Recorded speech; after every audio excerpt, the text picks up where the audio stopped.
सरकारी medical college के बाद अब जिला महिला अस्पताल में भी कोरोना की घुसपैठ हो गई है। जानकारी के अनुसार जिला महिला अस्पताल में करीब 23 डॉक्टरों और नर्सों की RT-PCR रिपोर्ट पॉजिटिव आई है। इन सभी में हल्के लक्षण हैं, जिनका उपचार शुरू है। जनवरी की शुरुआत से ही अकोला जिले में कोविड-19 रोगियों की संख्या बढ़ने लगी है। हाल ही में कोरोना के एक सरकारी मेडिकल कॉलेज और सामान्य अस्पताल में घुसपैठ हुई थी। इस दौरान करीब 50 से ज्यादा चिकित्सा अधिकारी और कर्मचारी पॉजिटिव आए थे। इसी बीच इसी जिले में महिला अस्पताल में भी कोरोना की दस्तक हुई है। जानकारी के अनुसार जिला महिला अस्पताल के करीब 23 डॉक्टरों और नर्सों की कोरोना जांच RT-PCR रिपोर्ट पॉजिटिव निकलकर सामने आई है। बताया गया है कि इन सभी में हल्के लक्षण हैं और सभी का उपचार जारी है।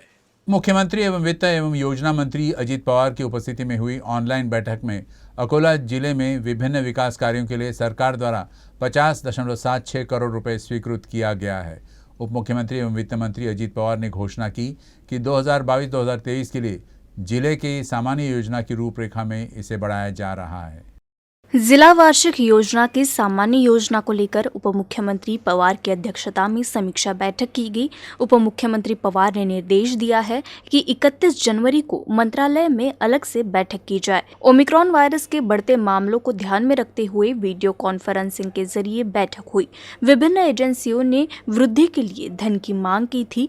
जिले में विभिन्न विकास योजनाओं में पानन, सड़क विकास, पशु चिकित्सा औषधालय, प्राथमिक स्वास्थ्य केंद्र निर्माण, विद्यालयों के लिए नए कक्ष, शौचालय निर्माण, नव सम्मिलित क्षेत्रों का विकास, नगर अधिकारिता, महिला सबलीकरण, दिव्यांग कल्याण योजना, कौशल विकास कार्यक्रम प्रस्तावित किए गए थे। इस पर उप मुख्यमंत्री पवार ने 50 करोड़ 76 लाख रुपए की अतिरिक्त निधि को मंजूरी दी है। बैठक में उप मुख्यमंत्री अजित पवार, पालक मंत्री बच्चू कडू, विभागीय आयुक्त पीयूष सिंह, जिलाधिकारी नीमा अरोड़ा, जिला परिषद के मुख्य कार्यकारी अधिकारी सौरभ कटियार, मनपा आयुक्त कविता द्विवेदी, अपर पुलिस अधीक्षक मोनिका राउत, शासकीय मेडिकल स्कूल की प्राचार्य डॉक्टर मीनाक्षी गजभिये और जिला सर्जन डॉक्टर वंदना वासु पाटुकर मौजूद रही। अकोला शहर में राधा किशन प्लॉट महाकाली मंदिर के बगल में खुले स्थान पर वर्षों से एक महिला ने अतिक्रमण कर रखा है। अतिक्रमण हटाने आए कर्मचारियों से महिला ने बहस करते हुए हाई वोल्टेज ड्रामा किया। अकोला शहर के बीचों बीच एक खुली जगह में मनपा की एक महिला कर्मचारी ने अवैध तरीके से कब्जा कर वहां रहने लगी थी। महिला को बार बार अतिक्रमण हटाने के लिए मनपा द्वारा नोटिस भेजी गई, लेकिन नोटिस के बावजूद महिला ने इस पर ध्यान नहीं दिया और अतिक्रमण हटाने से इनकार कर दिया, जिसके बाद मनपा का अतिक्रमण विरोधी दस्ता आखिरकार मौके पर पहुंचा और महिला के घर को गिराने का काम शुरू किया। लेकिन महिला ने हाई वोल्टेज ड्रामा शुरू कर दिया और अधिकारियों को गाली देने लगी। इतना ही नहीं बल्कि कोई दवा पीने की भी कोशिश की। हालांकि बाद में पुलिस की मदद से महिला को अस्पताल पहुंचाने के बाद अतिक्रमण हटाया गया।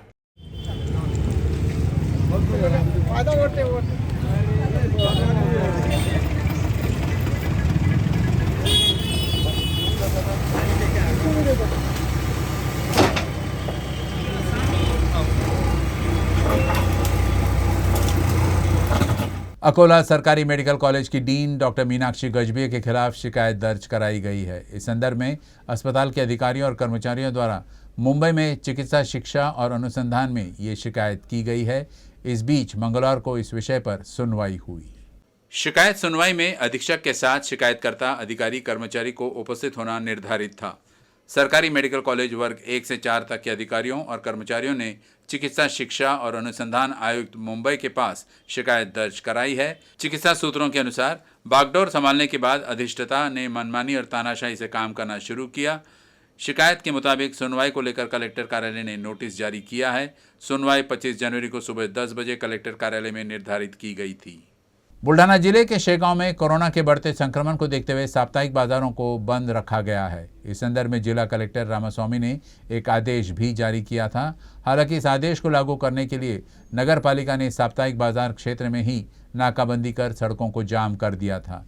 इससे इस क्षेत्र के नागरिकों को काफ़ी परेशानी हो रही है।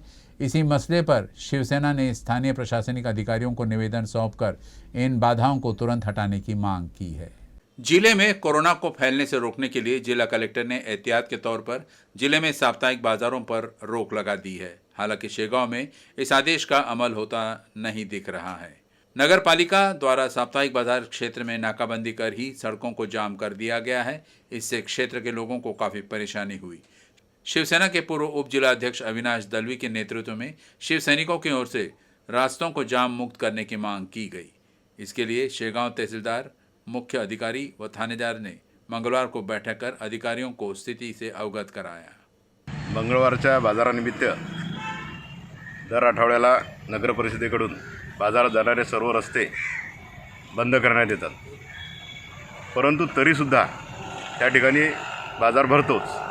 त्यामुळे आठवडी बाजारात राहणारे रहिवासी नागरिक व त्या भागातले जे व्यावसायिक दुकानदार आहेत त्या दुकानदारांची अडवणूक होते, त्यांना ये-जा करता येत नाही। त्या भागात राहणाऱ्या रहिवाशाला एखाद्या वेळेस काही झालं, एखादी काही आगीची घटना घडली किंवा आणखी काही दुसरी, तर ॲम्ब्युलन्स त्या भागात जाऊ शकत नाही। अशा प्रकारे ही जी पद्धत आहे ही फक्त शेगाव शहरामध्येच आहे, बुलढाणा आणि खामगावमध्ये हा विषय नाही आहे। त्यामुळे माननीय मुख्याधिकाऱ्यांना आमची विनंती आहे की अशा प्रकारचे बॅरिगेड्स तिथे लावू नये आणि लोकांना त्रास देऊ नये।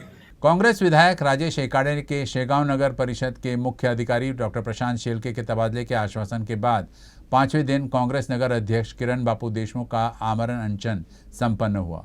उसी दिन महिला पदाधिकारियों ने मुख्याधिकारी के खिलाफ आंदोलन शुरू कर दिया था। इसी मुद्दे पर रिपब्लिकन पार्टी ऑफ इंडिया गवाही समूह आक्रामक हो गया है। समूह के जिला कार्यकारी अध्यक्ष बाला साहेब सिरसट ने चेतावनी दी कि बिना किसी कारण के एक पिछड़े वर्ग के अधिकारी की छवि खराब करने का कोई भी प्रयास बर्दाश्त नहीं किया जाएगा।